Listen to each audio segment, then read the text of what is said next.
Okay, hello everyone. Hope you're all doing well. Hang on. I think something is missing here.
Okay, I think we do need a microphone. See, since this always was ready, but recently I have made some little changes. So I only put it together when I want to have a live stream. This is why it wasn't here. So now, now that I've gotten my act together, let's see.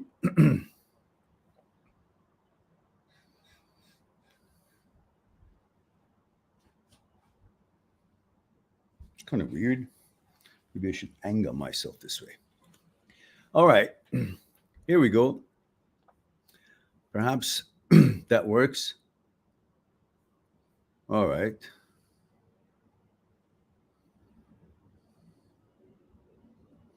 So let's see who's here.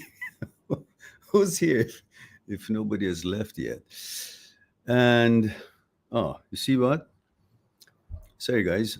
Watch this for a second. I'll be right back. There's something else missing I got to add in here. So just hang in tight.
The last part was just total bullshit. I just made it up.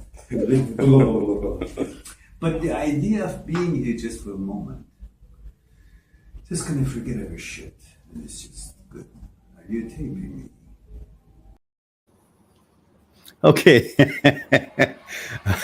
It's a very hot day here, and I had to put the fan here, and I had forgotten to bring it to where I am. So here we are, finally, getting our act together. In the meantime, we gained 3 more viewers, which means if I linger and don't get to the program, that's how we can gain more viewers. So we have Dostech Mario here, and he forgot to say age and where he's tuning in from. Damien is here, says 25 years old from Netherlands. Hello, Damien. Let me say hello to everyone, and I'll be right back. It says Christian. Yo, 23 male from Denmark. Hello, Christian. Jeffrey. I think Jeffrey's from Canada, no? Greeting Mihan. He changed my name from Mehran to Mihan. So that says Jeff, 35, male, Toronto. And Christian says 23, Denmark.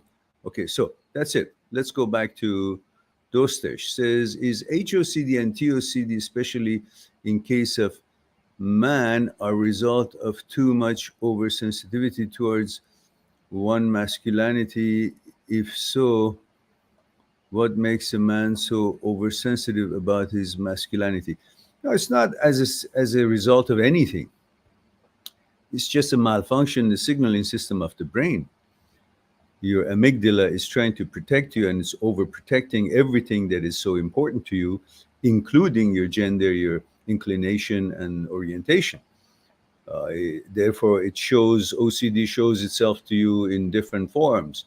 Washing hands creates a certain sense of danger or not being clean. Amygdala is overactive, trying to protect you, what is important to you, which to be healthy and clean.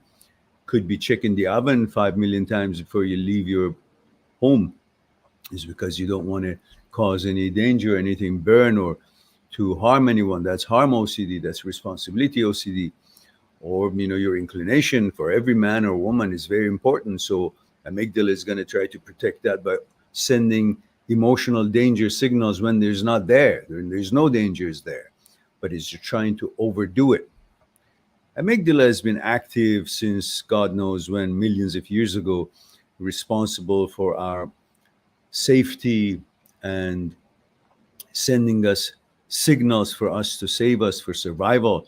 So if you would hear a tweak in the jungle, it could represent a sign of a dinosaur showing up. So you would flee the coop. And so all these were the functions of amygdala for the longest time.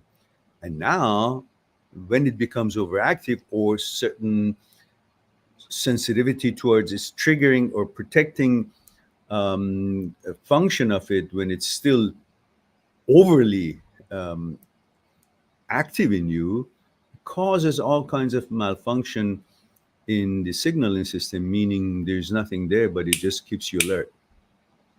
And your body reacts to the danger, whether it's there or not, because the body doesn't go investigate if the signal is correct or not. The body reacts for its survival as it's supposed to do. So if a signal comes in that is something contrary to what you are, in your case, that you're not a gender that you've always been, or you prefer to be, or you like to be, or you are, then the body is going to react to that suggestion of the brain, because brain is very powerful. But it's not going to investigate if the brain is right or not. It doesn't understand. It just reacts. It's a reflection. It's like in the World War II, apparently, when the bombers were over, let's say, London, and they had a mechanism that the siren would go on. And if the siren would go on, people would pull the curtains, turn the lights off. So the bombers would not be able to see the city. The lights would be off, and it wouldn't have any visibility to know that's where you should drop the bombs. And it always worked. Bombers showed up, siren went on, people shut down the lights and pulled the curtains. But then sometimes the siren would go off. People would shut the curtains and shut the lights, but there was no bombers. But they would still act and react as if there were, because they were not going to check if there is a bomber or not. They would just react to the sound of the siren. Body is the same. Amygdala sends a signal. If it's malfunctioning in sending the signal, body doesn't check. It's just going to react. So if it sends you a signal of some kind, then you're going to focus on what you need to be protecting, because that signal was referring, and it was in reference to what is most important to you, which in your case, and in most people's case, is their gender and identity. So it sends that kind of a signal of danger, and then you react to it as form of anxiety and so on and so forth. And you think because the body has reacted to this signal, then the signal should be reputable or credible. But no, because body has no way of checking, it just reacts. But you take that reaction as a evidence of the credibility of the suggested thought or the signal by the brain. So it's not about what you think, it's all nonsense, bullshit, and you just focus on the way that Dr. Schwartz and other experts in psychology and psychotherapy have explained how to relabel the thought, intrusive thoughts, and then go on about your business. So the brain rewires itself through your behavior toward these intrusive thoughts, and through neuroplasticity, it corrects its behavior. And then, of course, through that behavior, eventually caudate nucleus in striatum in basal ganglia starts reacting the way it should, because it also has gone off the rail and is not functioning as it was designed to function, which was to shut down intrusive thoughts. As all 8 billion of us in the world have intrusive thoughts. In non-OCD brains, intrusive thoughts are recognized and say, oh, what's that? And then caudate nucleus shuts it off, the lever closes, and intrusive thoughts dissipates, stops, and you go about your business. In OCD brains, that doesn't happen because it's not functioning as it should, caudate nucleus. So it's malfunctioning. It's not working well. So the thought hovers, doesn't dissipate. It's not shut. The intrusive thought doesn't go away. And because it doesn't go away, it hovers, you think it must mean something because it didn't go away. It must have truth in it. No, it's a malfunction. That's why it's not going away. So these are the things you want to educate yourself about, and then you'll be able to go on to your merry way and live your life the way it was meant for you to live it and enjoy. All right. Having said that, we go to Damien. Says, hi, Mehran. I am 25 years old from Netherlands. I recently started dating a girl. Everything has been perfect between the two of us so far. But now I'm starting to become obsessed with her. Don't. And I explain why, among many other reasons. It is to the point of constant anxiety, constantly desiring her, messages, and wondering about her and our potential future. I want all the answers right now, but I know I cannot have them. This makes me frustrated. And I feel overwhelmed by these emotions, and they are mostly negative, except for when I am talking to her. How do I keep myself from falling in love too fast? And how can I be more rational? Well, first of all, you need to recognize what is love, because what you think is love can't be love. It's not love. Love happens on consciousness level. Love happens when you two get together, or a couple get together and interact in daily life, negotiate life, see each other act in daily life, in regular coffee date, tea date, or luncheon, or walk about the beach. And in real life scenarios, how you interact with people, how you interact with the challenges of life, as you go through your relationship, then you become more aware of each other's consciousness. You bond on the levels that you are compatible. Then you support each other in different venues of life and happenings of life and situations in life. And then you gain respect and trust. And therefore, you become more and more unselfish toward each other and support each other. And before you know it, you see that this is now beyond the initial stages of a relationship, and it becomes to you, known to you, that it is an emotion called love. Love seems to be an emotion, but in fact, it's a frequency.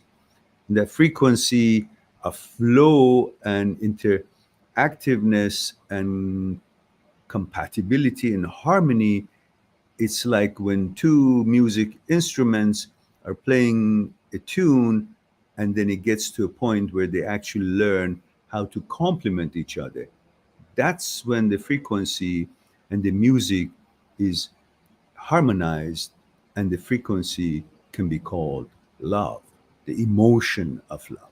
What you're going through right now is lust. At age 25, you could feel its love for a tree for all I care, because your hormones running wild. One of the most important things in life for you is a woman, experiencing with a woman, sleeping with a woman, loving a woman, protecting her, feeling manly because there is a woman. If there is no woman, people won't feel manly, because it's the contrast that helps you see your specialities, your differences, and how you feel, and so on. So you are encouraging yourself through this natural phenomenon, gravitating toward a woman for many reasons. One's would be because it supports and it enhances and clarifies, or rather, um, lets you feel who you are by a woman being the catalyst. So all that enthusiasm and genetic interest, inclination, and the thirst for intimacy and appreciation of woman's body and her energy towards you and all that is what you're feeling, that excites you, and you want more of it. It's sort of like an addiction, which is true. We could get addicted to that attention, to that energy, to that softness, to that kindness, to that affirmation, to that smile. All of that are the frequencies of intimacy and completing you, bringing balance to your life. And all that is necessary for the healthy mind and healthy body of a man. And that is what is really exciting and interesting to you. And that is what you feel. And that is lust. There is no love there. Love is when actually you guys are boyfriend, girlfriend, and have lived together for a while, or interacted with each other for a while, whether in the same domain or not, but have seen each other interacting, supporting each other, being there for each other, and so on and so forth. Then you can create love on the consciousness level. So all these is fine, but the other side of the coin is, if you don't control this overwhelming amount of emotion that you want to give her, as it is very important to you to get sustenance from her energy and her sweetness and her presence in your life, because she's a woman and you're a man and you love her, love the connection with her. If you overwhelm her, most women, not all, but most women are not so confident in themselves. They don't see their values and their speciality and their importance as we see them, they are to us. To them, they're just a physical entity. They get up and they got stinky mouth. They got to clean up and wash their face, do their thing in the business, in the bathroom, and they have breakfast, and they have needs for money to pay for the rent and do their project at school or at their job. They have their own fears and same fears, but you don't see any of that. All you see is spiffied up, beautiful woman, nicely combed hair, dressed nicely, the high heels, and very proper posture, and very seeming confident. But you think she's confident because she's beautiful. So you give that all that credential of confidence and knowledge and education and amazingness to her without her having shown it to you that she actually possesses that, or expressing that in any way, shape, or form. So you only see her a snapshot of her life as a perfect being, while she doesn't think that way about herself. So when you come along and pour all that amazing feelings and feelings of appreciation and lust and intimacy that you need and all that to her, and make her feel important, she enjoys it for a while. But if she's not so confident about herself, she starts saying, well, I got this, and he's into me, but why is he into me? I don't think I'm so that great. But if he's so into me, while I don't think I'm that much, then he thinks I'm much, but I really don't think I'm much. So why is he thinking that I'm much? Maybe because he's not much. And if he's not much, I don't want him. I want to go after someone that doesn't want me because that seems to be more valuable than the one who wants me. That is on them, not on you.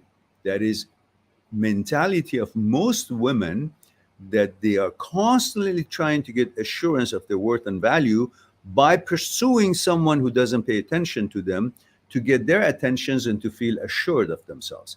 But when they have someone who actually is reciprocating to their interest, which they initiate, that's why you become interested, some kind of a initiation from them, and then you follow it through. And so when they receive what they request and they're now confident about the value of what they have actually are receiving and their own value, then they will sever the relationship with you, thinking that there's no mystery there. They're mostly after a challenge, and the challenge, getting to it, makes them feel good. But once they get to it, they can't hold it. They don't find themselves confident to constantly be evaluated or valued, and they are fearful to lose that person. So at the height of the interest of the person, they pull out to preserve that confidence that they just received, and they unleash it on some other place that they haven't achieved that confidence through the attention that has been extended to them from that other entity, and they go on like this over and over. So when you continue doing this, even if she is a bit confident, eventually she'll see, well, there's an abundance of him in my life. So whatever is abundant may not be that valuable, like anything else. So many oranges in the produce stores, the price of orange will go down because there's so many of them available, and it's not hard to find, it's not scarce. So people are not really coming to get it by the bunch. Too many oranges, price goes down. Not enough oranges, and more people are looking for it, price goes up. So you give so much of your attention and emotion. If the person is not really careful and confident and appreciative and wise to see the value of it, whether it's available readily or not, they will diminish that value in you, in their mind, and they will pull away. So balance it out. Sometimes people do that, I'm one of them, just to see how much this person can take. And if it's a long-term material, or she's weak by the amount of attention that she gets, is she going to actually reciprocate and appreciate it and love a good thing, or she's going to start interpreting it? So sometimes you can use that and see how far the capacity of that person is. And sometimes you just shouldn't even try it, because mostly will fail. At one point or another, they fail. So that's not an exactly a good way of figuring somebody out, but it's been used and I have used it, and so on and so forth. So in my opinion, you should understand, if you really want her and you don't really want to know her level and capacity, because that level of capacity of attention, when she reaches that level, she may let go, and then you will not get what you were seeking and what you were hoping to get, the intimacy and the closeness and all that. So if you trickle down and measure your emotions to a woman, usually you get the right response. But if you just want to know what they're made out of, then you pour it on them until they start throwing up. And then you can see that in the long run, they would have thrown up anyhow, because now you just cut down and shorten the space, time and space, by pouring that, what you would be pouring in the span of maybe a few months.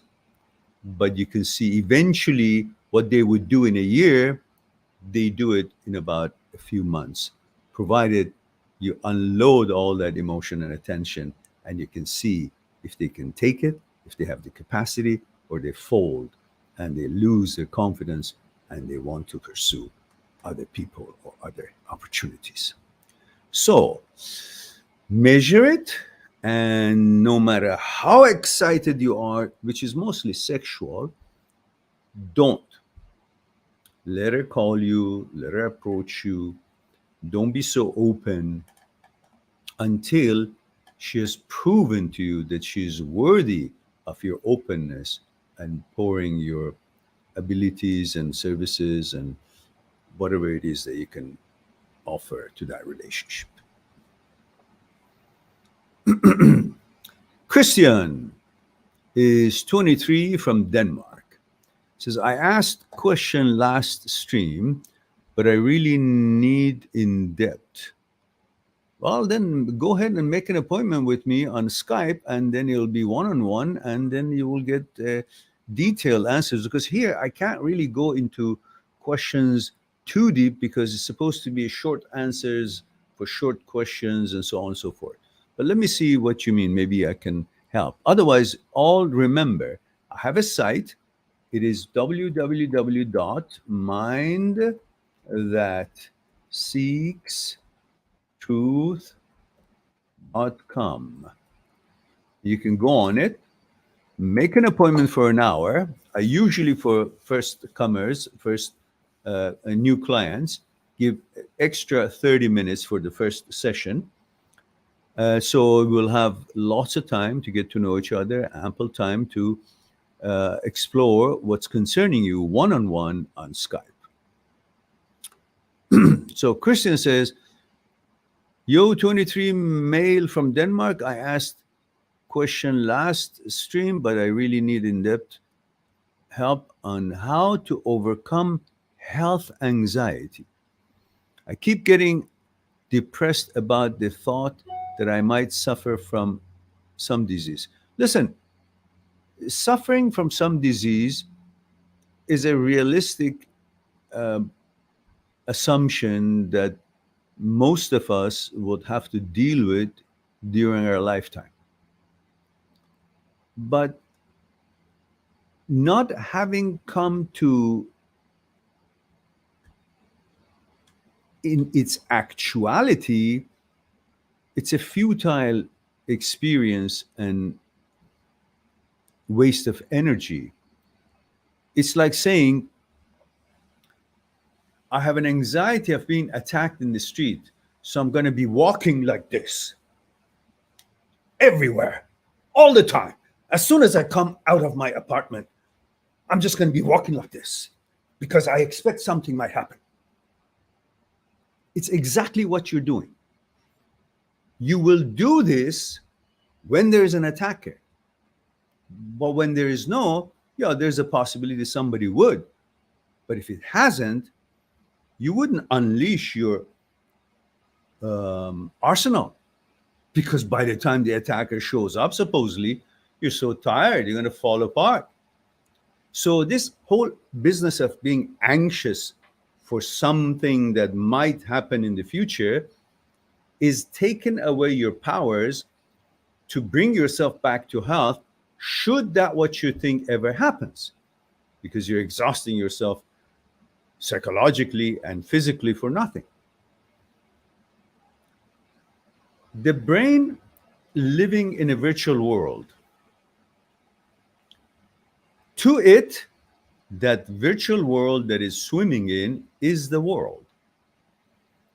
But to the actuality of life and the world, that virtual world doesn't exist and have no power, cannot do anything. But the brain believes the illusion that is swimming in it is the world. And it's so powerful that makes the body to react to these illusions that is conjured up, and makes the body in the real actual existence and the actuality of life to behave crazily. Why do you think some people act crazy in the streets. You know, they're walking around, ah, rah, rah, you say something, or doing this and doing that, because regardless of some neurological problems that it could be there, but I'm trying to show one aspect of it. There is a brain in there that has believed something in the virtual world and treats it as an actual world. So it acts it out and refers to it in one way or another in an actual world, while it is stemming in the virtual world, its world, brain's world, that actually there is nothing there. But it's powerful and can influence and manipulate the body to react to its non existent virtual scenario in the actual world with his physical body, and then believes that because he's acting it, it must actually be real. To begin with, it believed the brain, so made this body react to it. And now that the body is reacting to it, thinks it must be true because my body is reacting. So it's a vicious circle that uses the body's reaction to the non-existence of the scenario in the virtual world that the brain created as an evidence that what it was created that is non-existence in the brain is actually actual because the body is reacting to it. So what you're doing is similar to this. What makes sense to you? To constantly worry about something that doesn't exist, or deal with it when, if and when someday in your life something really did exist, and then you react to it. But if it didn't, why do you tire yourself out? So when you go into the ring to actually do the UFC, you're going to be broken before you actually get to the first punch because you've been it's like we used to warm up our horses before they call our name to go into the arena for the show jumping. You know, there is a little uh, short parkour or few fences in the next arena, not the main arena for the competition. And the horses who are about to be called in their queue are jumping a few fences to warm up. That is good to open the horses, you know, chest and legs and hands and, you know, the muscles, and get him warmed up a little bit. Or like when you want to do a track team, you do some stretching and warm up. But in either case of it, the horses or yourself, if you do too much of a warm up, you keep jumping the horse from this to that to that to this to keep warm, the horse is going to be out of breath and too tired to actually go into the main event and do a good job. Too much warm up. When you stretch and run a little bit to warm yourself up, when you do that for a long time before you're called to go to your meet, to your match, while you're waiting for your name to be called, then you get too tired.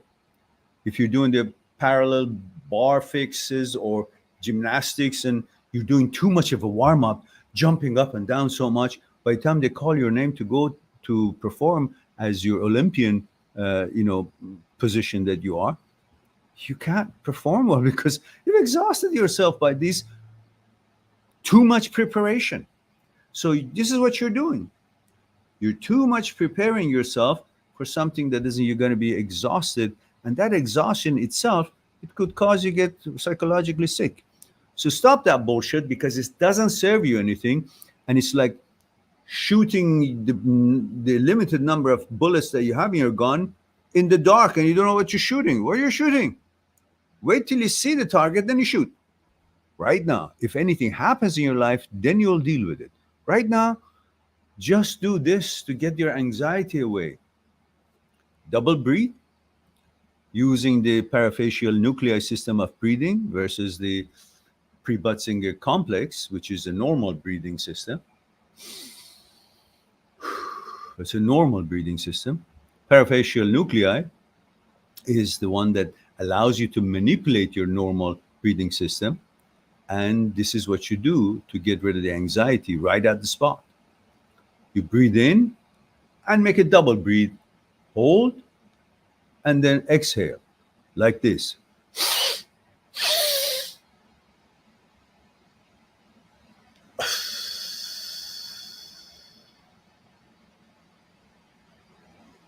Then you breathe normally.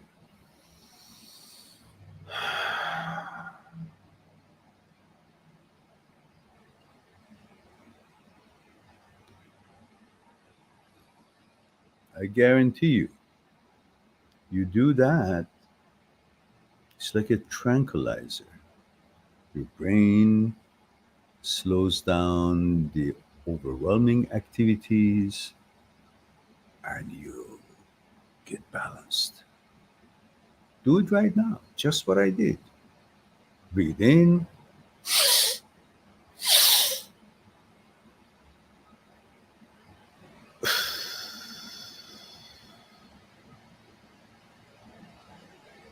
breathe normally.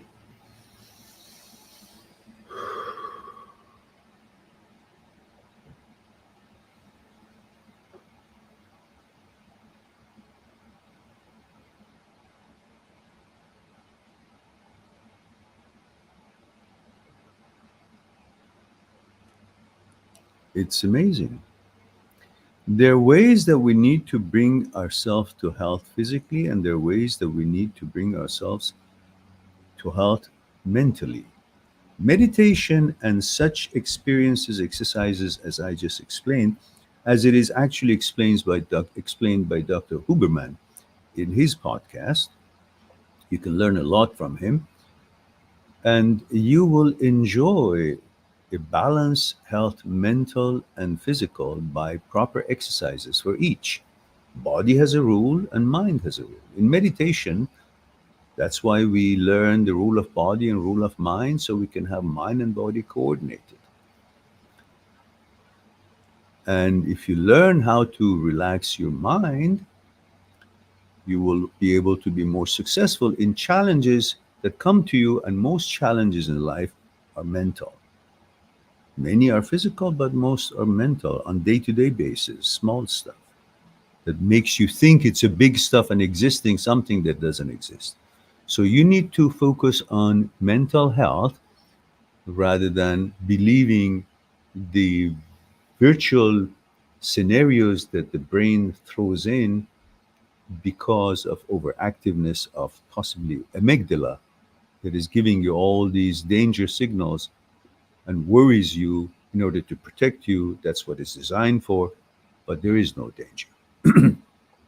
Deal with something this is just, no different than driving a car and keep changing, turning the wheel this way and that way. Somebody says, "What, are you crazy?" I says, "No, there must be a car. There might be a car hitting me, but there is none." You move it, the steering, to turn it when there is something that you need to escape from. We don't keep doing this for nothing, just in case, because I think it might be. It will be right now. That takes you into craziness. Okay, having said that, let's go to.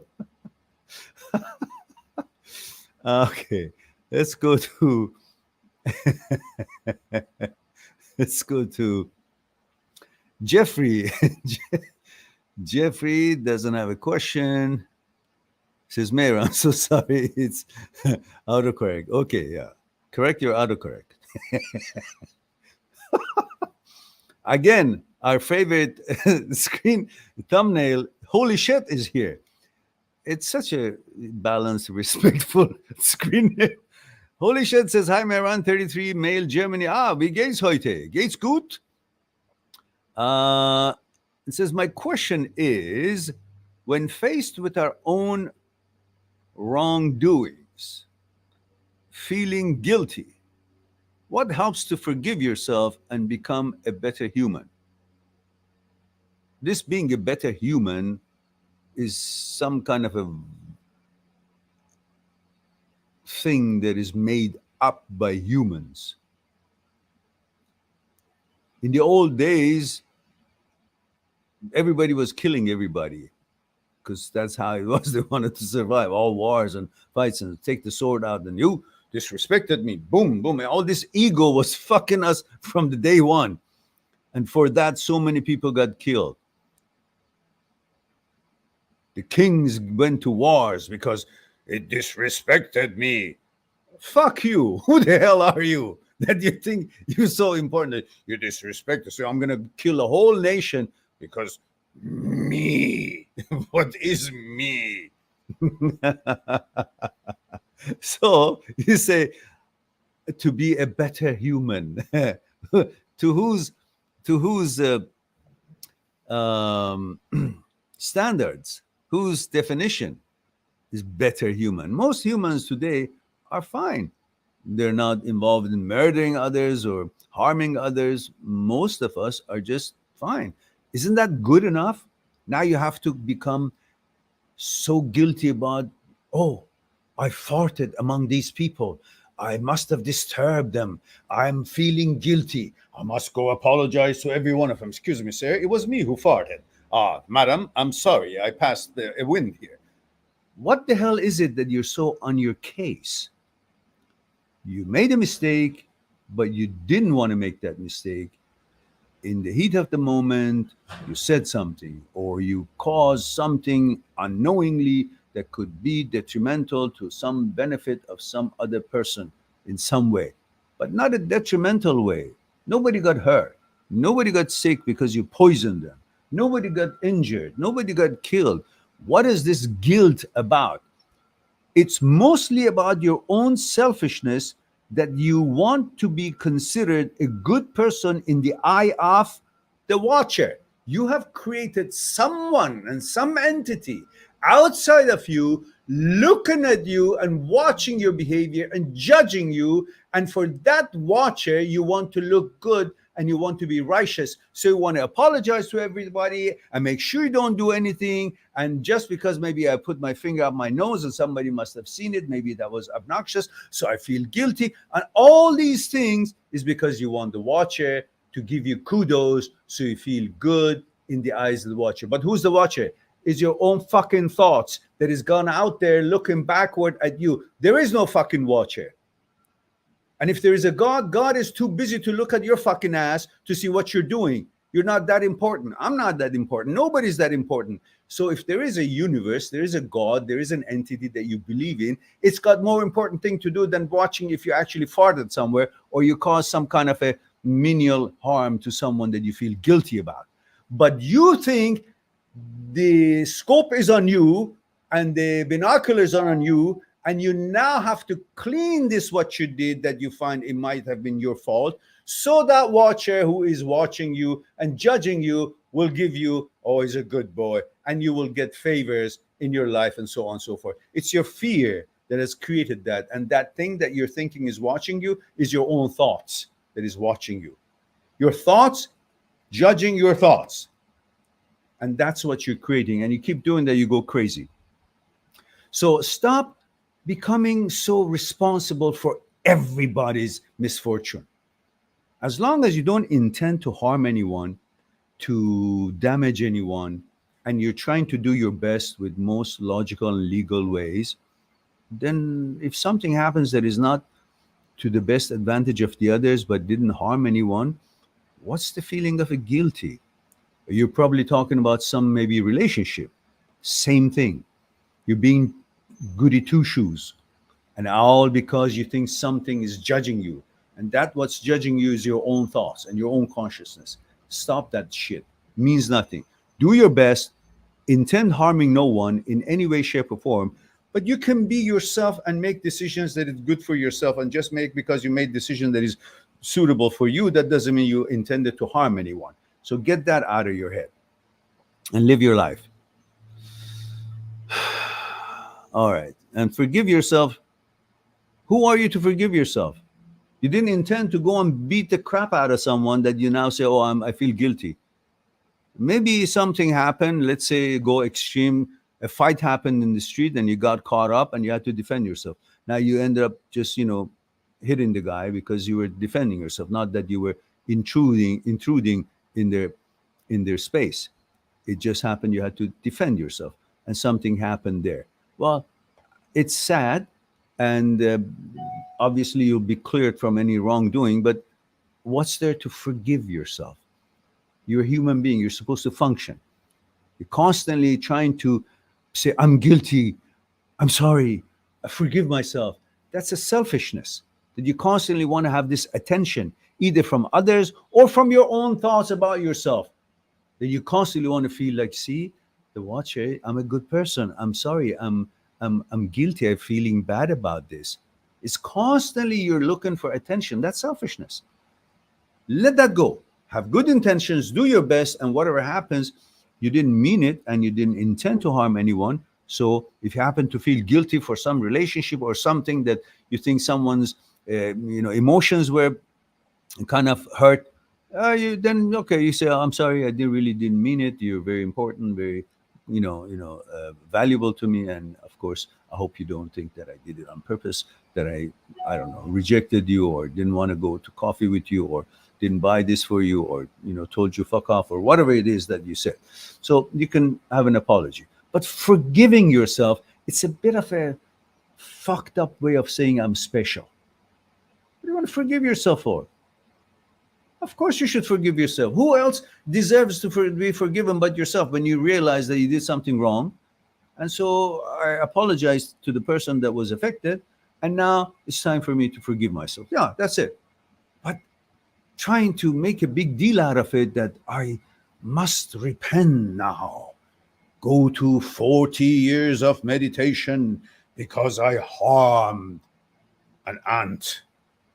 It's too much. All right, live your life. Don't be so sensitive.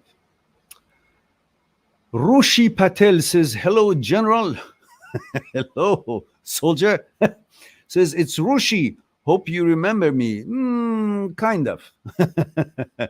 We shall talk one-on-one soon.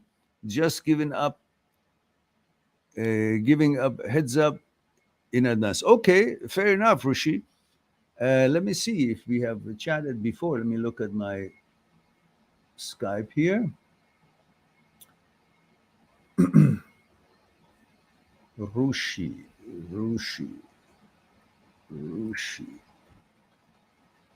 Rushi Patel. Yes, we have, I believe, chatted before. Are you in San Francisco? Am I right? Are you the same Rushi Patel from San Francisco? If it is, then that means, yeah, I now remember.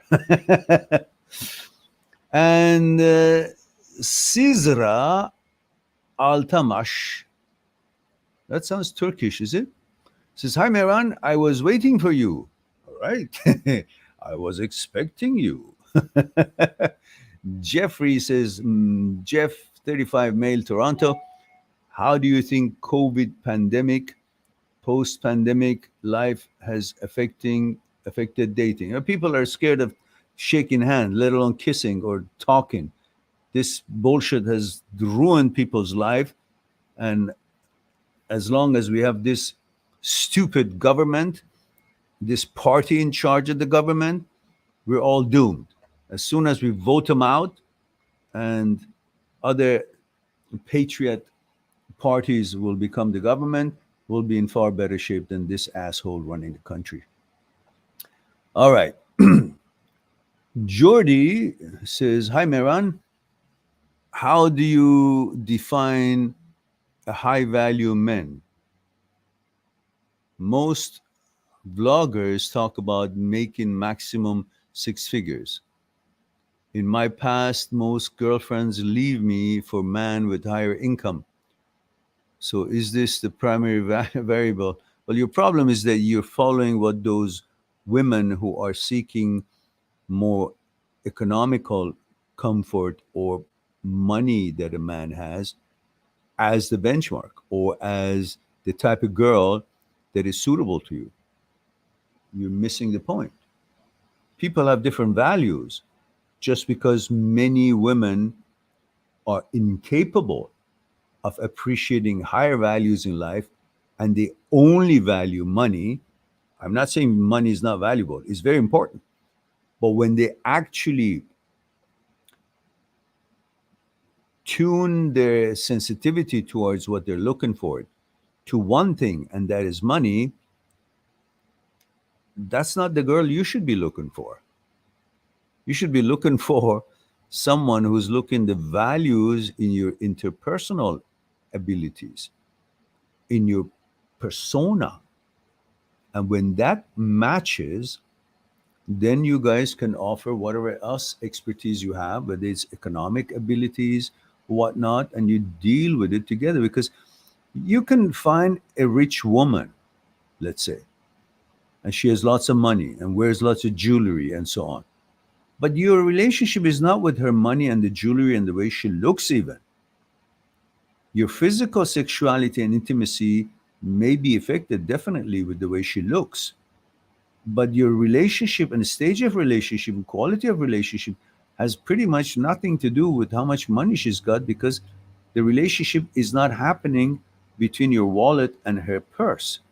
It's happening in the consciousness of the two of you in regards to the bonding between the consciousnesses. And I don't care what kind of money or house she has. If she doesn't have the manners and mentalities and what you expect from a woman to be a woman in your life, and if you can't fulfill what she's expecting a man to be in her life, and it's all about money, well, that's pretty stupid, isn't it? Because if that's the case, take yourself out of the equation, and just she can go and fall in love with the money. The money, just put, I don't know, $1 million on the table and tell, okay, there's your husband or there's your boyfriend. She won't be able to have a relationship. Same thing. Take the woman out of the equation and she's very rich and she can bring her money and put it on the table. Can you have a relationship with that? So how is it that that money can actually add to the characteristics and qualifications of that person, whether man or woman? That's a mistake. So if those girls leave you for someone who's got more money, that means those girls are beggars. They're fucked up in their heads and they've got no values to offer you. And you're lucky that they left you, because they left you for money. That means even if you had money later on in life, God knows what happens. If you lose some of that money, they're going to leave you again to someone else, meaning they're not in relationship with you. They're in relationship with your wallet. So might as well take the money out of your wallet and give them the empty wallet. Says, here it is. Go have a relationship with this. They say, oh, great, thank you, bye-bye. And then they look and it's empty. They come back to you. Say, no, it was empty. So what I'm trying to say, which is actually not really representing what I want to say, is that you think because they left you for someone with more money, therefore you should have more money to get those girls. No, I'm saying you should not have those girls who are leaving you for someone else's money. That's not a woman to be with. If she leaves you with someone else for money, she's going to, and if you have more money, they come back to you, then they're going to leave you for someone else's money. And then somebody else comes to you because of your money, and then they leave you because of money. So change your criteria. The people who are leaving you for money, they're not the girls that you should be looking for. You shouldn't be looking for. Change your criteria and you'll be fine. Why do you follow what they do? Oh, what should I do to get them? Because they're leaving for somebody else's money. But then you shouldn't be looking for a woman who's looking for money. You should be looking for a woman who's going to be happy to build something with the man that she chooses. And she wants to be a woman, happy to be a woman, proud to be a woman, not a fucking feminist that hates men or doesn't want to cook, or doesn't want to do anything that women are expert to do, doesn't want to do that women can do better than us, and doesn't want the man to throw the garbage out and fix the pipes because she says, I can do whatever the man does, and therefore I don't need men. Okay, then those are not the ones you're looking for. Look for a woman who loves to be a woman, wants to be a woman, loves to, I don't know, decorate the house, do the things she likes to do, take care of her career, be educated and advance in her career, whether she's a doctor or a lawyer, but she's also a woman, feminine. She still likes to take care of herself. She still likes to take care of the house. She still wants to divide the workload of the house in things that she's good at and things that you're good at. You fix the pipe, you throw the garbage out. She does the cooking, she does something else, because you're not a good cook. If you are, then you cook and she will do something else. But what I'm trying to say is find some woman who still loves to be woman, is not following the bullshit and the narratives of garbage that is out there, and the politicians use it to get votes, and some stupid women have bought into it and they actually think they're more valuable now that they hate women They hate men and they do weird things and going after cause than taking care of their own families and what can be built inside their families. Instead, they're looking for shows and attraction and attention. And I'm this, I'm that, other than being the woman that is what we men cherish, want to protect, want to love, worship, and follow, and build something with. So that's not the woman that you should be looking for. That's the short and the long. I should have said that. Spent so much time on that. All right. So to now answer your other part of the question, how do I define a high value man? A high value man is a man who likes to be educated, to help his family and become aware, and to serve his family, put his children and wife first, pay attention to their needs, provide as good as he can, be compassionate, be there for them, sacrifice, be unselfish, protect, serve, love his family. Kind, that the children feel safe, the woman of his life feels safe to be near him. They can consult with him, they can share ideas with him, they can seek comfort for their challenges and issues with. He would create a safe cocoon for his wife and children. And when they come home, when the wife comes home from the work, when the children come home from the school, when he comes home from his work and his challenges, they all feel safe because of the energy and environment that this man has created for them to feel safe and comfortable. That's a high value man. Now, if he has more money, great. They all enjoy together. But take all that away and make the man wealthy, but it's got none of the other things: compassion, passion, friendliness, kindness, gentleness, trustableness, responsible, reliable. None of that. And people are afraid of him. Who the fuck wants to be near this person? Any family or non family. All right. So let's go on to Brithal Barua. No? Oh, that was Jordi. Yeah. No. Sizra. Sizra Altamash says, I'm from India, Calcutta, female, age 21. Says, my ex broke up with me 6 months ago. He left me for a girl. How would I move on? Every day I cry myself to sleep. Why? Was that the only man on earth?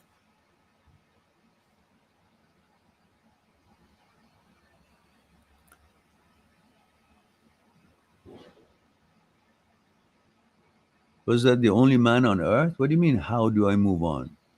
Just like before. Take one step, put it in front of the other one, and you move on.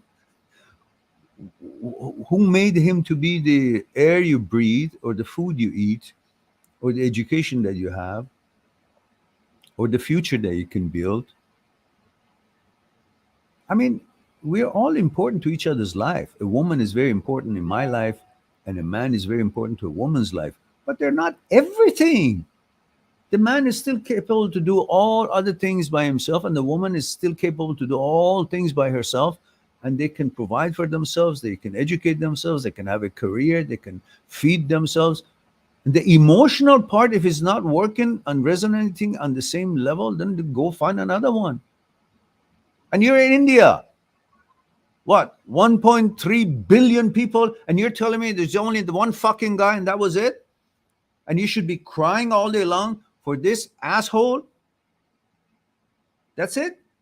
That's as much as you understand this world has to offer? One fucking guy in the world of over 8 billion, the 1.3 billion of it is where you are, and this is the guy? that you're going to cry your life, the life that your parents sacrificed to bring you to this age, the life that you received from God, your God, and the life that is a winner and the lucky to begin with out of 300 million sperms when your mom and dad were being, lovey-dovey, and out of those possible sperms, you were the winner. So to begin with, you're the chosen one. You're the strongest. You're the most capable. You've been the chosen one to come to this world. And all that is clustered and is summed up in one fucking guy, and you're going to cry for him? That's being stupid and selfish and incapable to know and appreciate the life that you've been given by the universe, how important you are, how capable you are, how lucky you have been to be born. And yet, all that is nothing. Sit down and cry for this fucking guy that is asshole enough not to see the value in you, and you think you should wait for some such asshole to give you value, where your value comes from the universe, comes from your God, comes from the fact that you're born, comes from your families, come from all the aspirations that you have, all the purpose that you're here in this world, all the contribution you make to the world and humanity that you don't even know by just being in this world. You're making a difference to other people's lives. And all of that summed up, nothing is fart, is bullshit, but this guy smiles at you and wants to be with you. Suddenly your world is lit up instead of the world itself to light up your life. Get up. Get up your ass and go live your life. Accomplish what you're here to accomplish. That guy was a piece of shit. That's why. Go find for a real one. All right. Jesus. Next time you talk to me, I want to hear you strong, going to the gym, exercising, getting your education done. If you've educated already, get your career done, make money, and have aspiration, inspire yourself, and build things. And then guys will follow you because you're a winner. You sit down like this, you look like a loser, and there's no reason for you to feel that way. Get off your ass and go live your life. Life is short. Don't have time for that shit. All right. Brithau says, I'm 33, India. Hello, Miran. Hello, Brithau. Jeffrey says, lol, I despise that hopeful, energetic feeling I have after a date. Always tells me it was a bad date. Okay, then. It was a bad date. Find a good one. Says, kind of like grasping defeat from the jaws of success. I don't know where you're getting at. Oh, the code. Yeah. Oh, yeah. Okay. Okay. All right.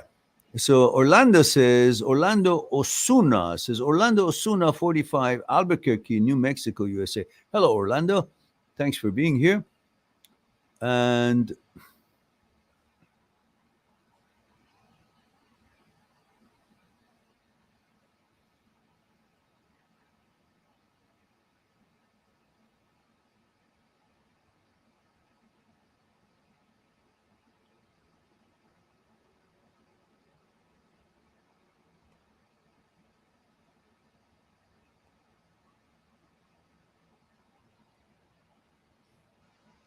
okay.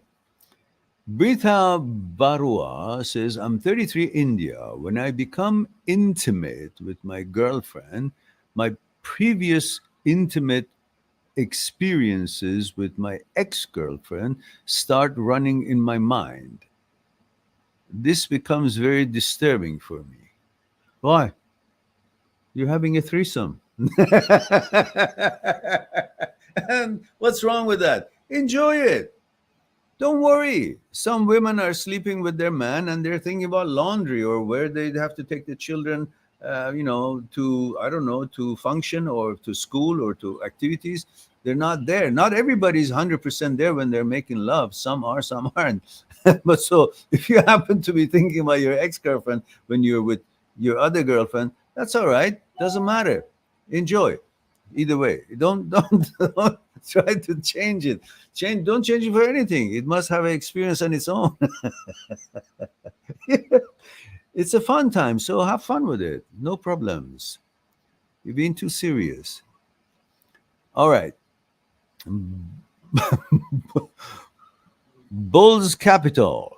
All right. Says, hello, Meron. My name is Jay. Remember? Jay. Oh, Jesus. I mean, that's not fair. There's so many Jays that I've met on these channels. I don't remember which is which.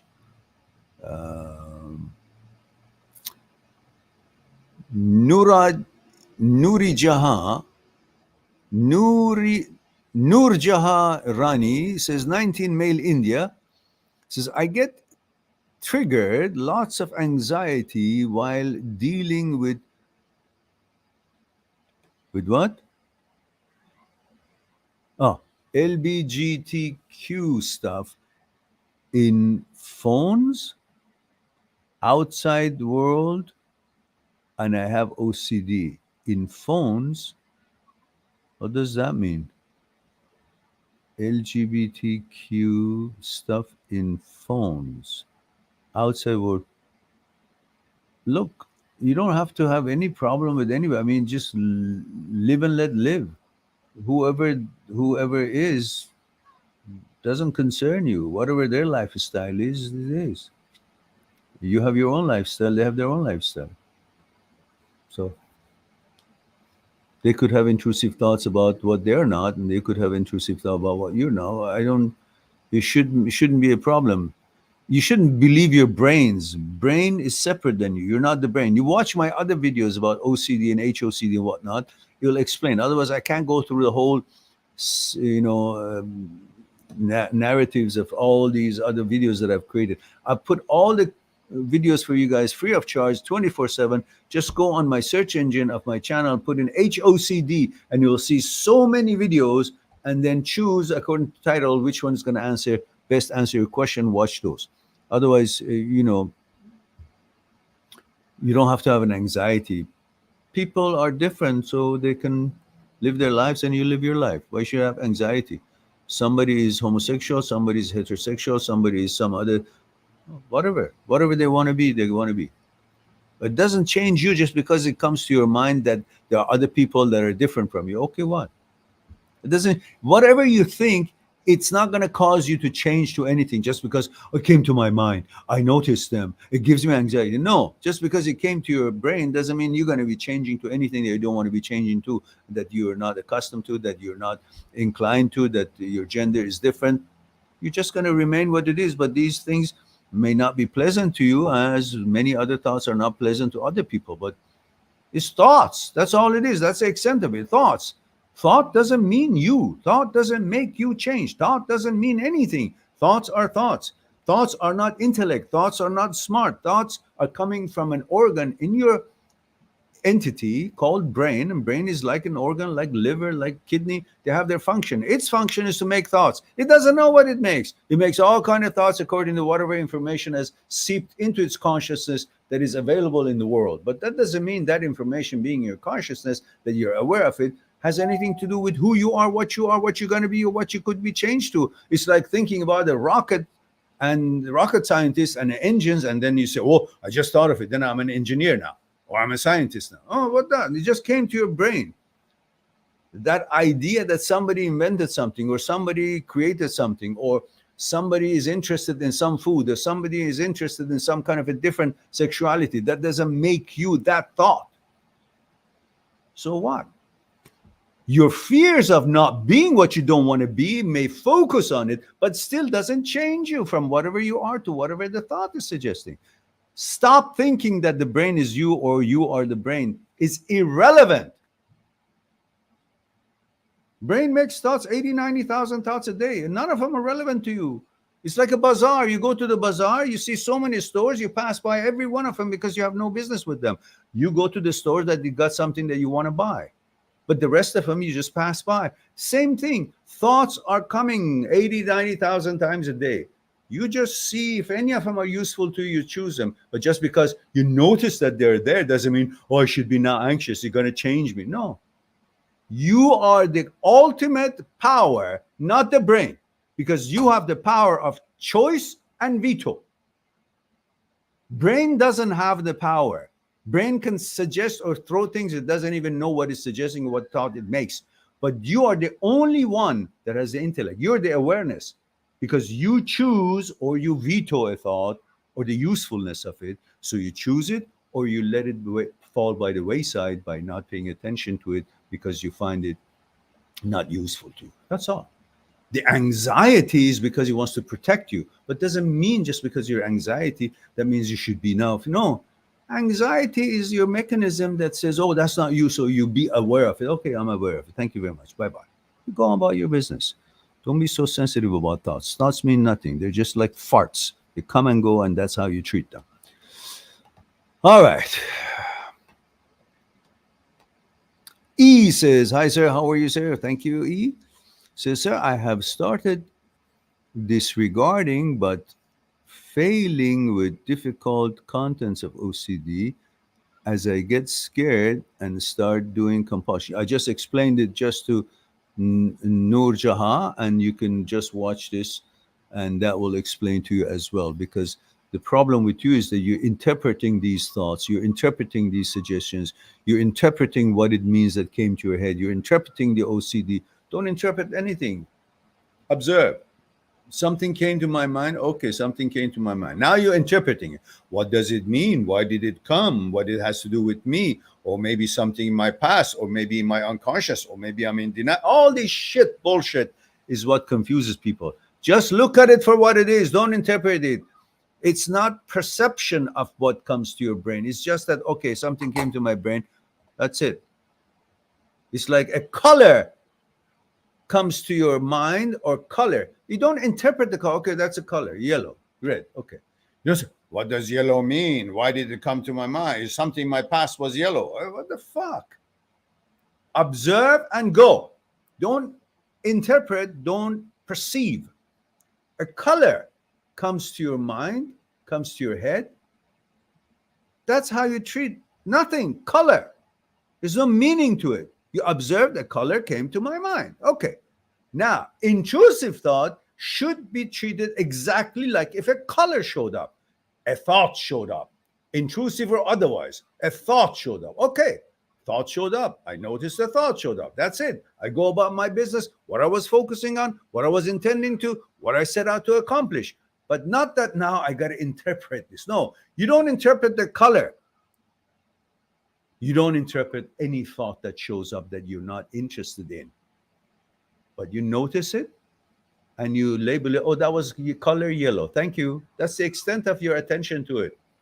I notice it. Intrusive thought shows up. Oh, that's intrusive thought. I'm not interested in thoughts. Okay, that's not me. That's brain's thoughts, brain sound. That's not me. That's OCD thought. That's how you identify it. And that's the end of it. You don't interpret anything further than that. And you go by your business. All right. Observe and go. Don't interpret. Don't perceive.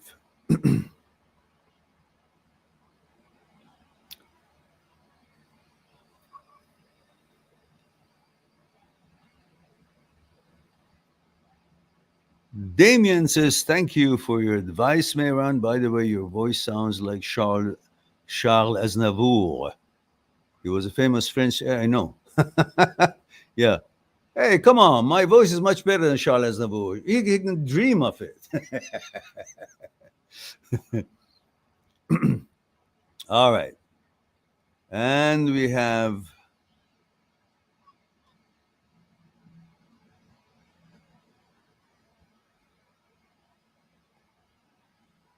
Christian says, "Thank you so much. You're welcome." Albert Einstein says, "Haha, you crack me up, Mehran." Yeah, that's not my purpose, though. Aaron Louis 16 says, "My brain puts me in so much stress when some..." Where's the rest of it? There's no rest of it. All right.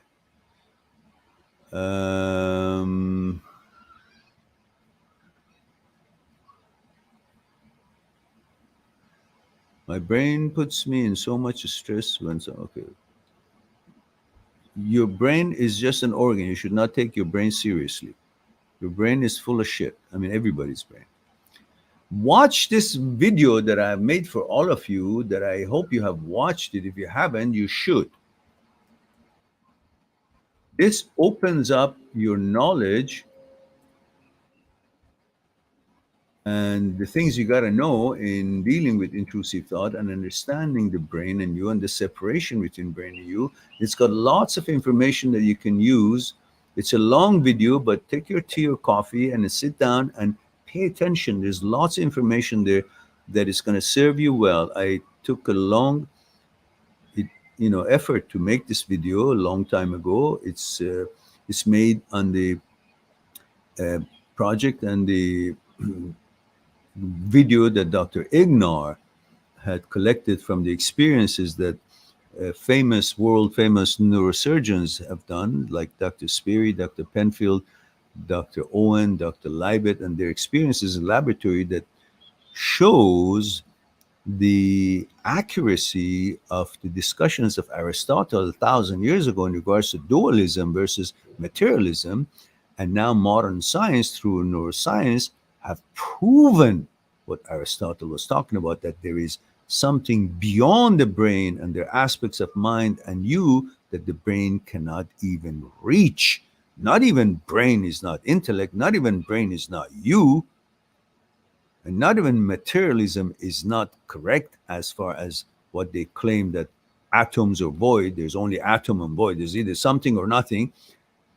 Modern science and Aristotle have proven philosophically and scientifically that there is something beyond the brain and there are aspects of you and the mind that the brain cannot even reach. And through this video that I've created for you guys, you can actually experience that knowledge and get to know. It helps you to understand your brain better. Okay. So, and Noor Jahan says, if you come to India and give live and stand-up intros to youth, you'll be famous in just 1 week. You're so underrated, sir. Well, thank you very much, Noor Jahan. I appreciate that. Yes, I agree with you. But, since I'm not invited to India and I'm not vaccinated, so I can't go anywhere. We are prisoner in our own country. Canada is a dictatorial country at the moment, is a fascist nation, and it's moving in that direction. And we're not free here, not the way I interpret freedom. And therefore, until our government learns and changes to a different party, and hopefully that party will honor our Constitution and Bill of Rights and Charter of Rights and would not infringe on it as this government has, then, until then, we're not free. So I can't even go to a place that I love to go, Hawaii, just to rest and do nothing. And I'm not invited to India or any other place. If I am and traveling is available, by all means, I'd love to. I'd love to. And okay, and thank you for your kind words, Noor Jahan. But you guys can do something. You guys can introduce this channel on your social media and promote it the way you can so we can reach more people and help more people. And that would be something not even I would appreciate. It would help people that are in need of such things that you feel important they are. And user 22 says, hello, guys. Hello, Meran. Hello, user 22. Orlando says, Orlando, son of 5045 Albuquerque, New Mexico. I have a question. Says, I broke up with my ex 2 weeks ago. I keep having memories of her and I being intimate and having good times. How do I move on? Oh, you're having the memory of being intimate with her and having good times. How do I move on? Well, simply realize that you are going into your memory because we have been looking for security since millions of years ago. And then when we got this sophisticated brain since 40,000 years ago, which before that it was just a stem brain, like we lived instinctively, but since 40,000 years ago, we developed a brain that can think and can speak. And because it can think and speak, we have intrusive thoughts. We have hell broken loose. With all the good abilities that this brain has given us, it also has given so much shit and problem. The brain malfunctions and craziness, all because of the power that the brain has over the body, and it has incorporated itself into our entity, and therefore when it malfunctions, it creates havoc. And since 40,000 years ago, we've also been in search of psychological security, not just physical security that we sought after for millions of years, but now also added psychological security, which is unattainable, but we still were pursuing it. But you realize that the way each of these two entities that are two of the few components that makes us to be the human being that we are, the way they seek security is not the same. Our physical portion of the body seeks security through physical environment. Safety in a physical environment creates safety for our physical portion of our entity. I know where my ears are, where my nose and eyes and face and arms and legs and my limbs are here. I'm safe as far as where they are. I'm in my apartment. The door is locked. I'm in good part of town. So safe physical environment creates safety for my physical entity, portion of my entity. But your brain doesn't find security in the same way that the body finds security. So through safe physical environment, brain does not necessarily find safety. Brain finds safety through a couple of things. One is the order of life, which is the one that we were talking about here. And the order of life for you has been the certain things that you do during the day and certain things that you share doing with your girlfriend during the day. And all that is called mechanical processes. Those mechanical processes created a certain routine. And that routine created what you call order in your life. Your order in your life created safety and security for your mind, for your brain. Now you broke up. When you broke up, also something else broke. The order of your life broke, because the same things that you used to do with your girlfriend during the day, whether it was texting or meeting for coffee or dinner or cooking together or going out together or going to the gym or any other activities, meeting friends, all those were things that had created the routine, which had created the order of life.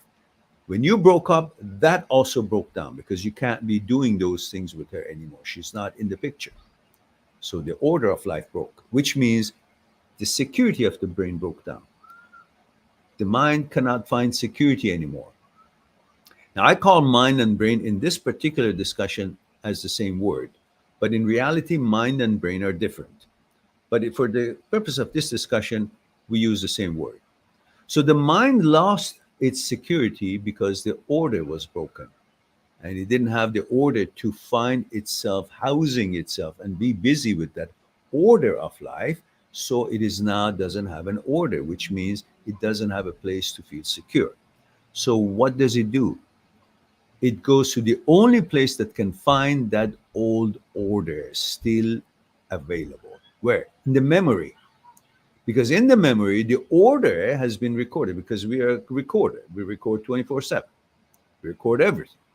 So the mind goes into the memory, finds the order as it used to be when you were with your girlfriend, and feels secure. That's why you keep remembering things. You keep going into the memory. And while you're in the memory, to feeling secure because the order is recorded there and is alive there, is functioning, the memory of it, the recording of it, and you feel secure there, what else do you see there?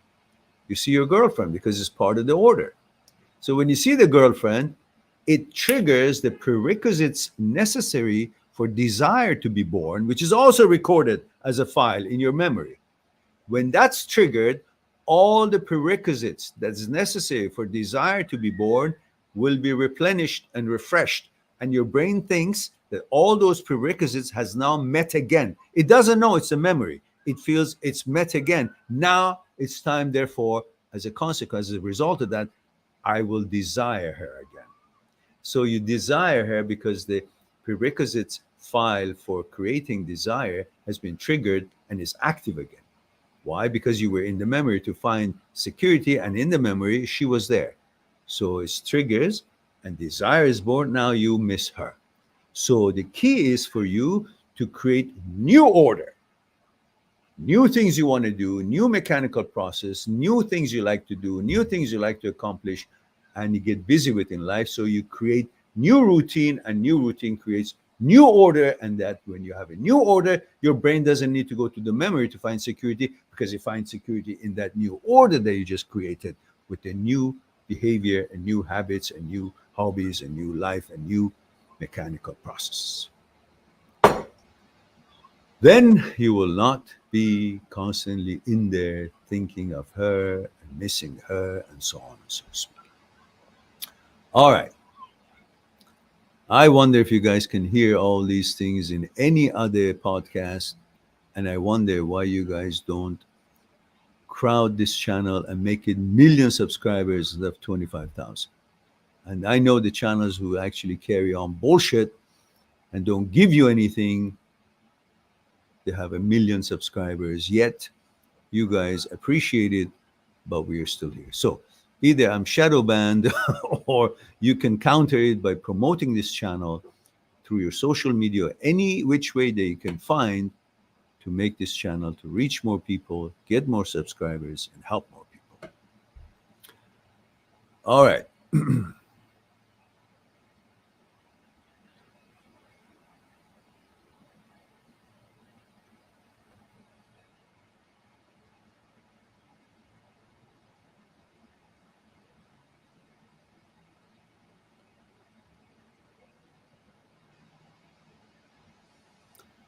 And Noora Rani says, male 19 India says, firstly, me with OCD without realization at 17, but realized, and doctor told me I have anxiety 3 times. He became tired telling me when I searched fear of being gay in YouTube.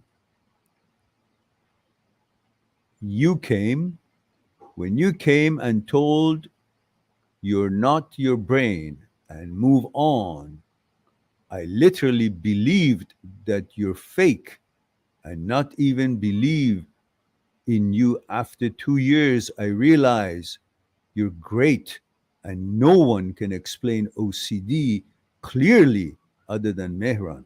Oh, thank you. Well, in order for you to consult with doctors, you make sure that doctor is specializing in OCD.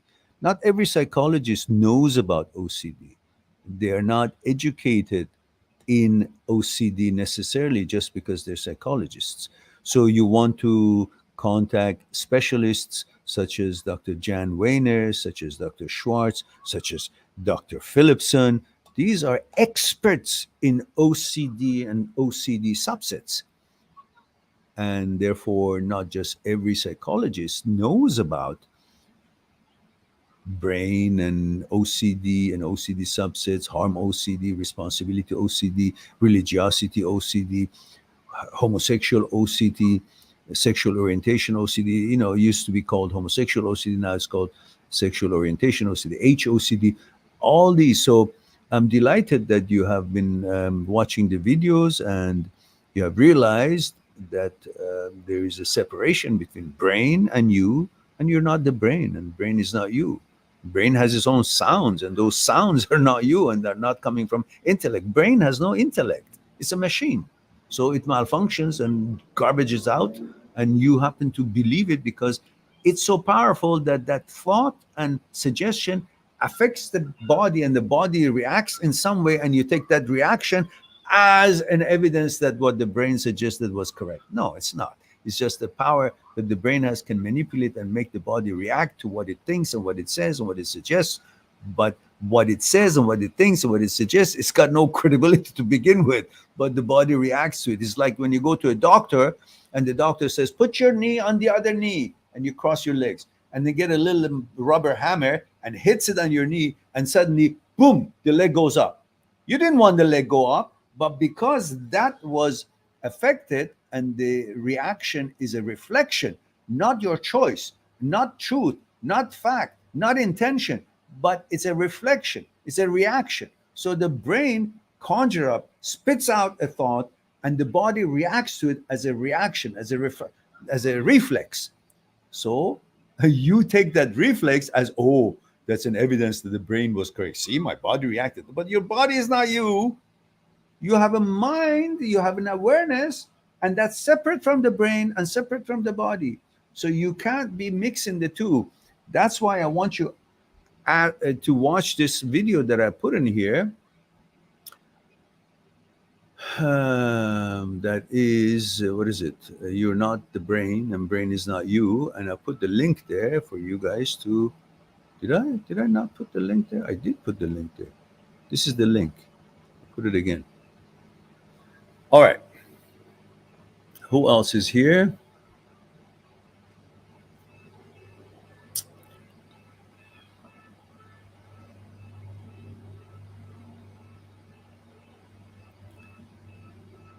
And Jeffrey Skeleton says, agreed. Okay, good. And Jordy says, okay, thanks, you're welcome. Joe Crow says, I could not find a live rosary at the National Shrine. I'm here instead. Okay. And Joe Crow says, my wife and mother are housewives. Okay. Says, my wife and mother are college educated and housewives. Beautiful. Wonderful. They can do whatever they like in life, but they can also remain as someone who cares about their family and nourish them, nurture them with their specialities and expertise that only women can do and we cannot do, and there are things that we can do and they can't do. So we combine and we become a complete unit. And Nur Jaha Rani says, I'm lucky to meet Mehran in YouTube channel. You're like Godfather to me. Thank you. Thank you. I appreciate that. You're very kind. Thank you for the kind words. And I'm delighted that the channel and the videos have been helpful to you. Nur Jaha.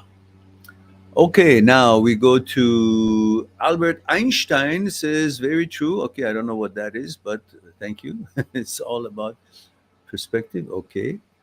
And Christoph here. Hello, Christoph. Oh, user 22 is Christoph. How are you? Wie geht's heute dir?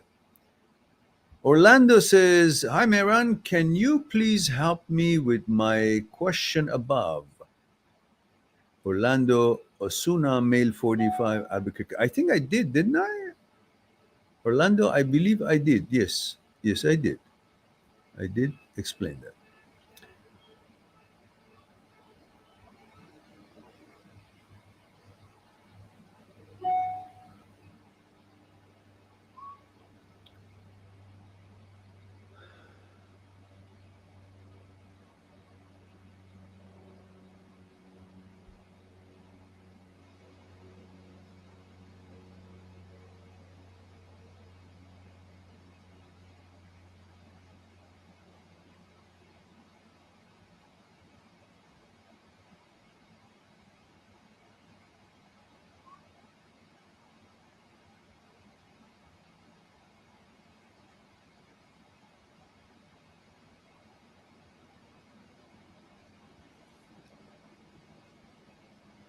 Nur Jahan, you are not treating yourself well. You don't have to be a monk. You are who you've always been, who you want to be. Just follow the advice of experts in OCD, psychologists who are expert in OCD, and you can rewire your brain and get that glitch and malfunction of the signaling system away and continue your life with joy and the orientation that you've always been and you want and you love to be, and not have to become a monk.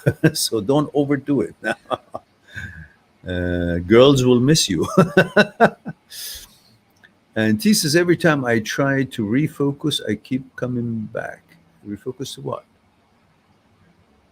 T, I think I don't understand that question.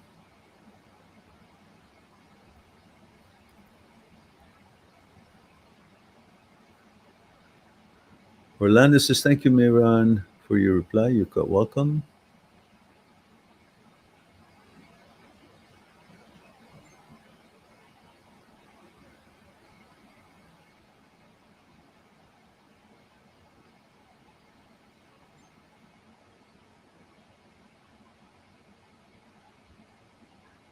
And Nurja, I can't repeat that because the video is elaborate how to delete your memory.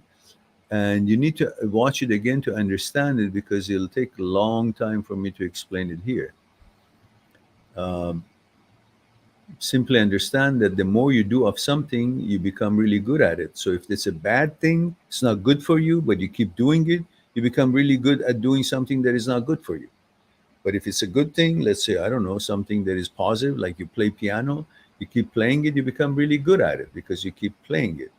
Like practice makes perfect is coming from the fact that when you do something a lot, the synaptic neurons create bridges between the two synaptic neurons. So the information for you to be good at playing piano passes through to the next neuron, and it creates more of a expertise and fluency in doing what you're doing, what you've been practicing, and you become good at it.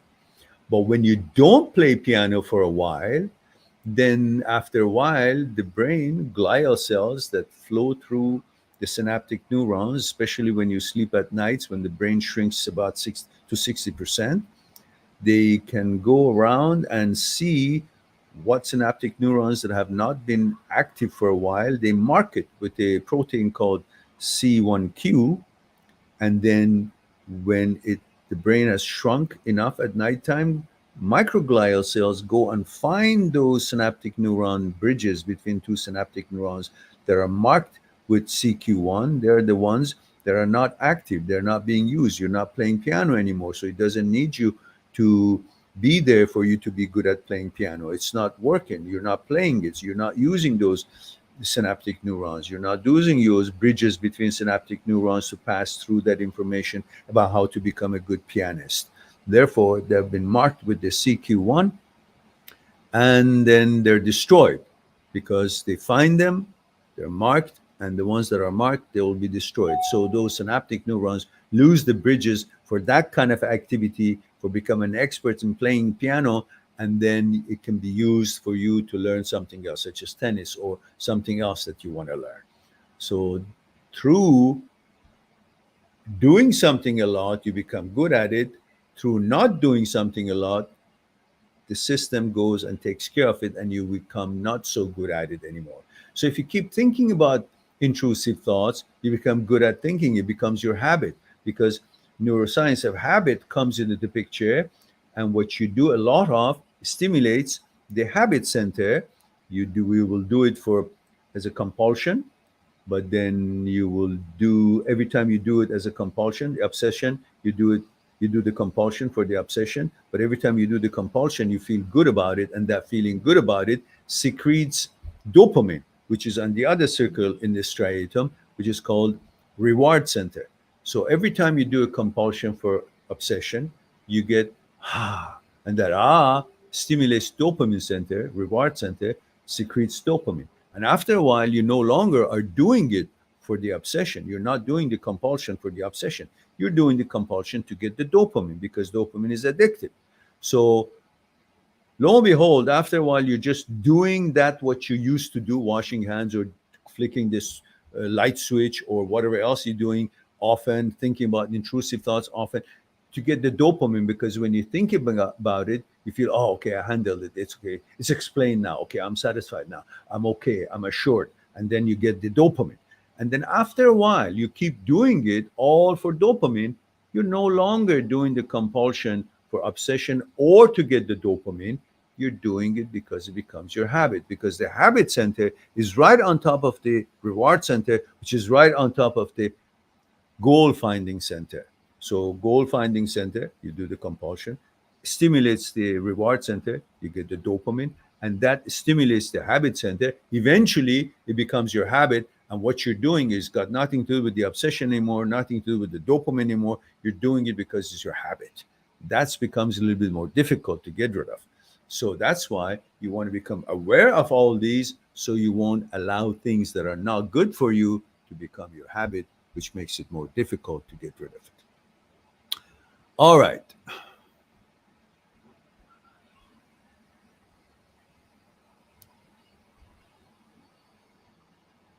Uh,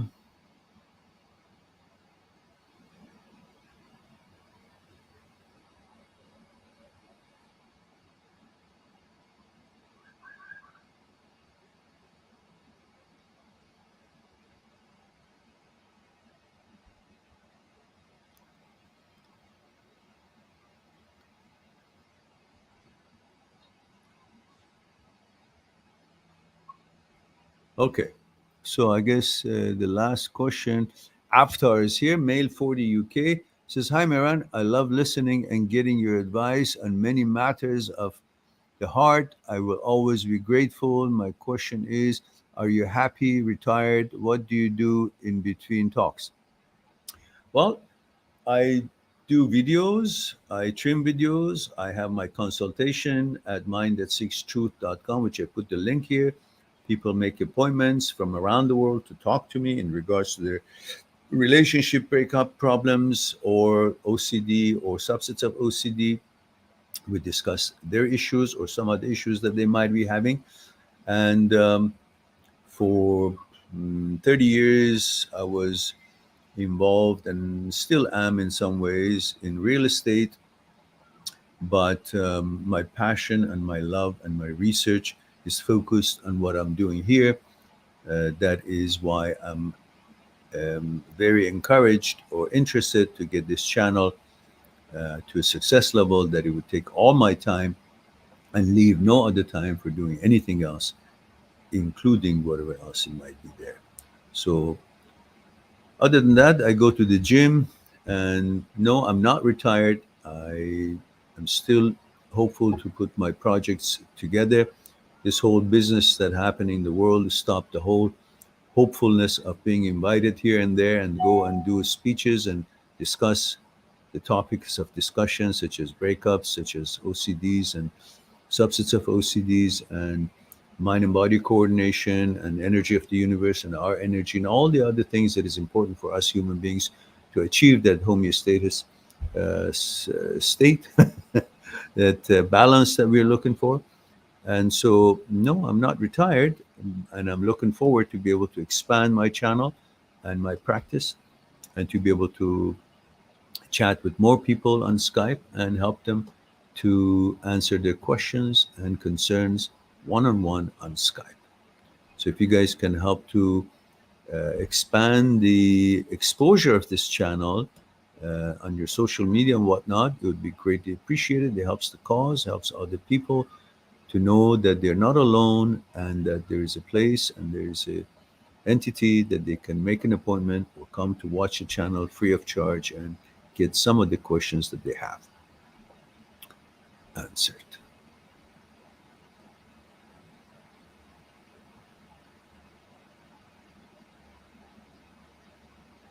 T says, Marin, are my messages coming up? Actually, no. It says, this is the one big problem I'm still having. How do I stop it? Oh, now I see it. Okay.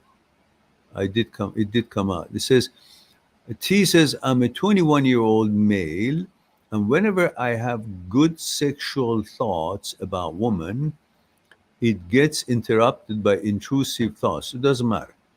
About acts with men, which isn't the real me. Yes, I know. I've gotten over a lot of this, but this is the one big problem. It's not a problem. It's just the way the brain works. and it's like different channels of the television that you're watching, they come on top of each other, they interfere with the clarity of one channel. But that doesn't mean that what's interfering in it is you, and the channel that you chose and you're actually interested in is not you. It just means there's an interference of frequencies. Otherwise, it has nothing to do with your integrity and who you are and what you've always been, what you want to be, and what you prefer to be. It's just a static, you know? Sometimes you've noticed that there is a situation in the brain that you keep hearing a sound, a jingle, or a music, or a tune over and over without stop. Stuck sound syndrome, SASSS, stuck sound syndrome, like a jingle, la la la la la la la la la la la la. Whatever you do, that's the ringing. You sleep and you wake up in the morning again, boom, la la la la la, or whatever the jingle is. That tune is not what you're interested for it to play, but it happened to get stuck. It's like a static that eventually it goes away, or you ignore it until to the point that because you constantly ignored it, it doesn't get the attention and it breaks down the connection. Pretty much HOCD and all these intrusive thoughts is the same. It's a distraction. It's a static. It's not you. Everything about you is still there.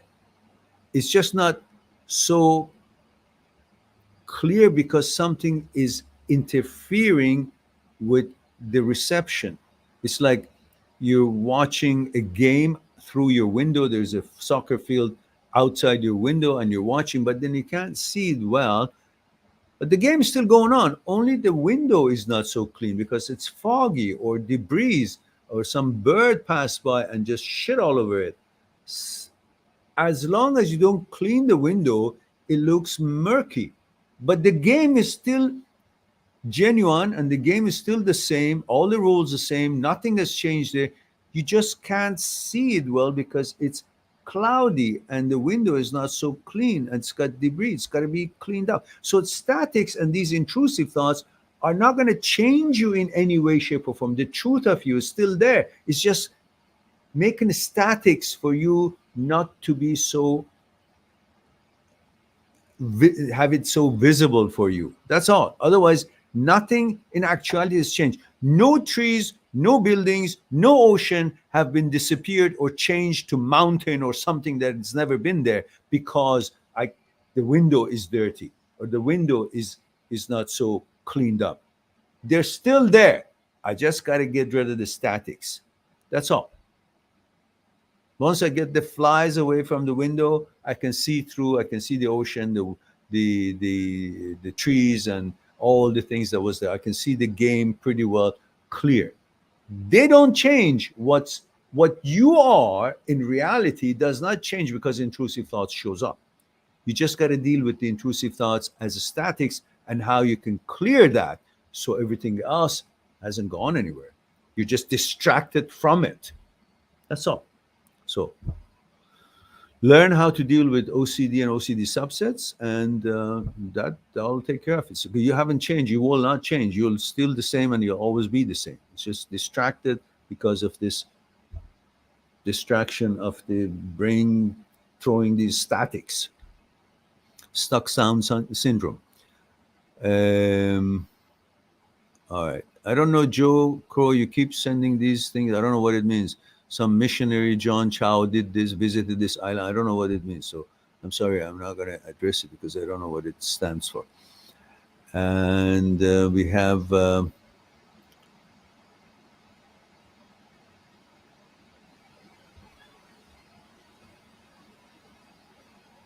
Nora John says, I have fear of crossing roads full of traffic in India. I know, it's scary, isn't it? I'm 19. My small brother rides bike and he don't even get fear and run bike with full of speed. I'm ashamed if I don't even know how to ride a bike. Well, go learn a bike. It's not a big deal. Take time and don't be afraid. Just get somebody to help you to learn how to ride a bike, and then you want to cross the street, just be careful and cross the street until you become really expert in it. I know it is not easy in India or places like Iran, where the traffic rules are not really respected so much. I mean, it's probably worse in India than Iran, but Iran had its own terrible way of. So when we were kids going to school and wanted to cross the street, it was like a game of a dodgeball. Like cars where balls being thrown at us. So you kind of move away, and you keep going to cross the street. So I understand what you're saying, but don't worry. Just be more patient and more careful, and you'll be fine. Rosalind Mooney says, "Hi, Meran. Not sure if you've seen my message, but wondering if you take clients on for OCD. I have been recently diagnosed in the past a few months and has taken over." Yes, of course I do. I have a site that is mind@seekstruth.com. I put the link up there. But you do understand, I'm not a doctor. I'm not a psychologist. I'm not a psychotherapist. As long as you're clear on that, my research is independent, and my studies or research in neuroscience and understanding the neuroscience of habits and OCD and causes and how we deal with it and so on is not because I have any medical credentials. As long as you know that, you're welcome. Like many other clients of mine, you can go on my site, mind@seekstruth.com, and you can make an appointment.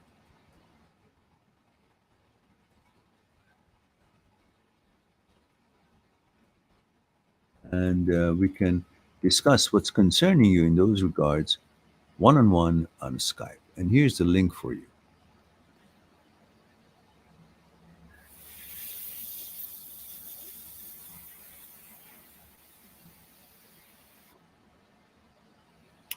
And Orlando says, Marin, I'd like to chat with you one-on-one. Mexican. Yes, Juan on Juan. Yeah, okay, I got it. Yes, by all means, you can go on my site. I put the site there and make an appointment for an hour. And usually for newcomers, new clients, I add another half an hour on me. So we'll have an hour and a half at least for discussing one-on-one on Skype what's concerning you. So, guys, I think I've answered everyone's question here, and it's been way over what I hoped to be 1 hour. It's now almost 2 hours. So it's time for me to say, I love you all. Thank you very much for being here. Don't forget to promote the channel, if you will, in any which way you can, on your social media or others, maybe on, I don't know, some chat lines or whatever it is that you guys are expert in.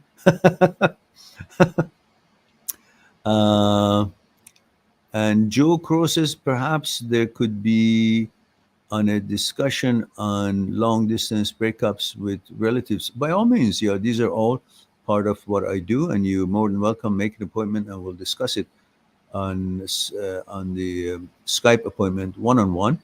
And so, please promote the channel if you can, and any which way you can on your social media or those other channels. I forgot. Reddit or credits or something like that. As you can see what expert I am. So, and help people to get to know us and to know that there's a channel here that can give them some answers to their questions. It's time for me to say I love you all. Thank you very much for being here, giving me the opportunity to share a thing or two with you. I look forward to our next live stream. In the meantime, be good to yourself and to the others, and I'll talk to you soon. Bye for now. Subscribe on my channel, visit my channel, and go through the videos that you might be interested in. Mind@seekstruth.com, making it one step away to talk to me one-on-one on Skype and discuss what's concerning you. I'll talk to you soon. But we too, like the iceberg, have 1,000 times bigger powers that is not visible, and we must. Why? Is it something we're rambling on and I expect you to accept it? Or is there actually another power within us? Would you come and help me out? Okay. What I want you to do is put your hands underneath my arms and just lift me up. There we go. Okay, now, that's my physical. right? Same thing. Again, with that. Just want to see if there's any difference. Go ahead. Now, go ahead. Now, this, go ahead when you're ready. Go ahead. So you see, this is different than what he was doing, and I'm not really doing anything. You convinced? Yeah.